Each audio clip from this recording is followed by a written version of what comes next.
Hello అండి, అందరికీ welcome to గుచ్చు special dishes. చేయడానికి సులభంగా, సింపుల్గా, ఎక్కువ శ్రమ లేకుండా, చాలా ఈజీగా, తక్కువ ఇంగ్రీడియంట్స్తో చాలా రుచిగా ఉండే ఒక పర్ఫెక్ట్ ఈవినింగ్ స్నాక్, లేకపోతే లైట్గా బ్రేక్ఫాస్ట్ చేయాలి అనుకునే వాళ్ళకి పర్ఫెక్ట్ రెసిపీ ఇది. చాలా రుచిగా ఉండిద్ది, చాలా సింపుల్గా కూడా చేసుకోవచ్చు. ఎలా చేసుకోవాలో చూసేద్దాం. ముందుగా దీనికోసం ఒక 3 దాకా బెడ్ ముక్కలు తీసుకుంటున్నాను. ఈ బెడ్ స్లైసెస్ని వీడియోలో చూపిస్తున్నట్టుగా కట్ చేసుకోండి. మరి చిన్నవిగాను మరి పెద్దవిగాను కాకుండా స్క్వేర్ షేప్ వచ్చేటట్టు ఇలాగ వీడియోలో చూపిస్తున్నట్టుగా కట్ చేసుకోండి. ఈ షేప్లో, ఈ సైజులో ఇలాగ కట్ చేసుకుంటే సరిపోతుంది.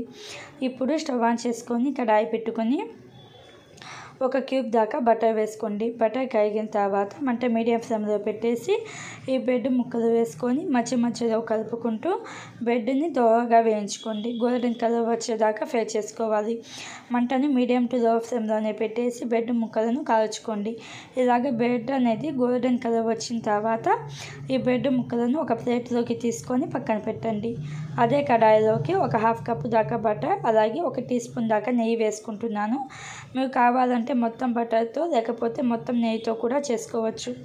దీనిలోని వెల్లుల్లి పైన తొక్క తీసేసి కచ్చాపచ్చగా దంచుకున్నది 1 పావు కప్పు దాకా వేసుకొని దోరగా వేయించుకోండి. దోరగా వేయించుకున్న తర్వాత చిల్లీ ఫ్లేక్స్ 1 2 టీ స్పూన్ల దాకా వేసుకోండి.